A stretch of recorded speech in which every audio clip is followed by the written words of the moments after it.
ప్రభు అయిన యేసుక్రీస్తు నామములో అందరికీ వందనములు. నిన్నటి దినాన మనము ఏం మాట్లాడుకున్నాం? నిన్నటి దినాన మనము శుద్ధ హృదయాన్ని కలుగజేయమని చెప్పేసి ప్రార్థించాలని చెప్పేసి తెలుసుకున్నాం. ఈరోజు మనం తెలుసుకోబోతున్న సెకండ్ పాయింట్ ఏంటంటే, అదే 51వ సంకీర్తనలో 12వ వచనంలో మనం చూసుకుంటే ఏమని అంటారంటే, దావీదు భక్తుడు నీ రక్షణానందము మరలా పుట్టించమని చెప్పేసి అంటాడు. అంటే నీ రక్షణానందము మరలా పుట్టించమంటే, దావీదు పాపములు పడిపోకముందు ఎలాగైతే దేవునిలో కొనసాగాడో, దేవుని స్తుతిస్తూ ఎలాగైతే కొనసాగాడో, అదే రక్షణానందాన్ని ఇప్పుడు కూడా నాకు మరలా పుట్టించమని చెప్పేసి దావీదు భక్తుడు దేవునికి ప్రార్థిస్తాడు. మనం కూడా మన జీవితంలో ఎన్నోసార్లు పాపంలో పడిపోయి ఉంటాం, మన రక్షణానందాన్ని కోల్పోయి ఉంటాము.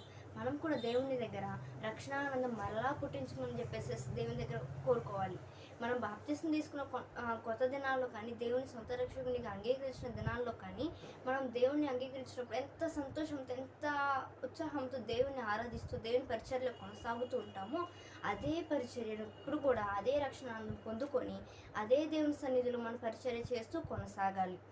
సపోజ్ ఎగ్జాంపుల్గా నా లైఫ్లో నేను తీసుకుంటాను. నా జీవితంలో నేను రక్షణానందాన్ని నేను ఎలా కోల్పోయాను, మరలా తిరిగి ఎలా పొందుకున్నానని చెప్పేసి చెప్తాను. నేను దేవుని సొంత రక్షకునిగా అంగీకరించింది జూన్ 3వ తారీఖున దేవుని తెలుసుకొని జూన్ 26వ తారీఖు వరకు ఫాస్టింగ్ ఉండి బాప్తిసం తీసుకున్నాను. ఆ తర్వాత బీటెక్ ఫస్ట్ ఇయర్ కాలేజ్లో జాయిన్ అయిన తర్వాత హాస్టల్లో ఇంకా తర్వాత వీకెండ్స్ అట్లా డీజేస్ పెట్టడం వల్ల అలా పాపలు పడిపోయిన తర్వాత దేవుడు ఒక మా హాస్టల్ వార్డెన్ ద్వారా నాతో మాట్లాడడము, తర్వాత నేను మళ్ళీ దేవుని దగ్గర క్షమాపణ కోరుకోవడము, అలా నేను ఇంకా పాపలో కొనసాగుతున్నప్పుడు ఇంకా ఒక 2-3 సిస్టర్స్ ద్వారా మాట్లాడడం దేవుడు. ఇంకా అట్లా నేను పాపంలో పడిపోయినప్పుడు కూడా నా రక్షణాన్ని నేను కోల్పోయా. ఏదో లైఫ్ ఉందంటే ఉంది, కొనసాగుతున్నామంటే లైఫ్లో కొనసాగుతున్నాం అంతే తప్పించి ఒక బైబిల్ తీసి చదివేదాన్ని కాదు. నార్మల్గా పాటలు పాడడం అంటావా, అది ఓకే చేసేదాన్ని అంతే తప్పించి డైలీ బైబిల్ రీడింగ్ కానీ అట్లా ఏమి ఉండేది కాదు. ప్రేయర్ చేసుకునేదాన్ని కూడా కాదు.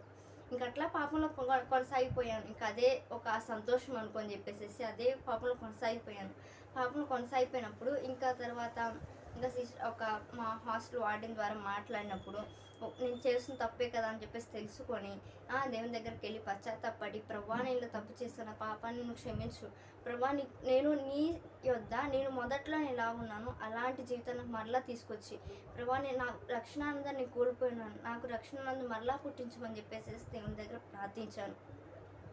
అదే రీతిగా ఇంకా నా డిప్లొమా థర్డ్ ఇయర్ నా జూనియర్ అతను ఆ సిస్టర్ కూడా వచ్చి నాతో మాట్లాడడం కానీ, ఇంకా ఫస్ట్ టైం ఆ సిస్టర్ ద్వారా నేను ఇంకా మాకు హాస్టల్లో ప్రేయర్స్ జరుగుతుంది నేను తెలియదు, ఆ సిస్టర్ ద్వారా ప్రేయర్కి వెళ్ళాను.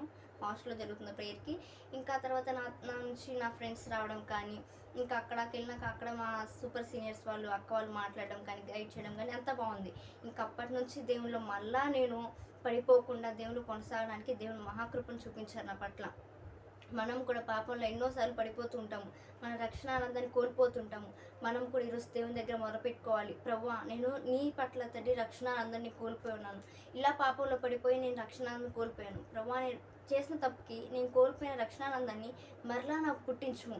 దావీదు భక్తుడు ఎలాగైతే మరలా పాపంలో పడిపోయినప్పుడు మరలా రక్షణానందం పుట్టించుము అని చెప్పేసి ఎలా అయితే ప్రార్థించాడో, నీవు కూడా అదే రీతిగా ప్రార్థిస్తే దేవుడు నువ్వు మొదట్లో రక్షణానందాన్ని ఎలాగైతే దేవుళ్ళు కొనసాగించావో అదే రక్షణానందాన్ని, అదే రక్షణ జీవితాన్ని నీకు తిరిగి మరలా ఇస్తాడు. మనం మొదటిగా నేర్చుకున్నాము శుద్ధ హృదయాన్ని కలిగి జీవించాలి, శుద్ధ హృదయం కొరకు ప్రార్థించాలని తెలుసుకున్నాము. రెండవదిగా మనం ఏం తెలుసుకున్నాము అంటే, రక్షణానందాన్ని మరలా పుట్టించమని చెప్పేసి దేవుని దగ్గర ప్రార్థించాలని చెప్పేసి తెలుసుకున్నాము.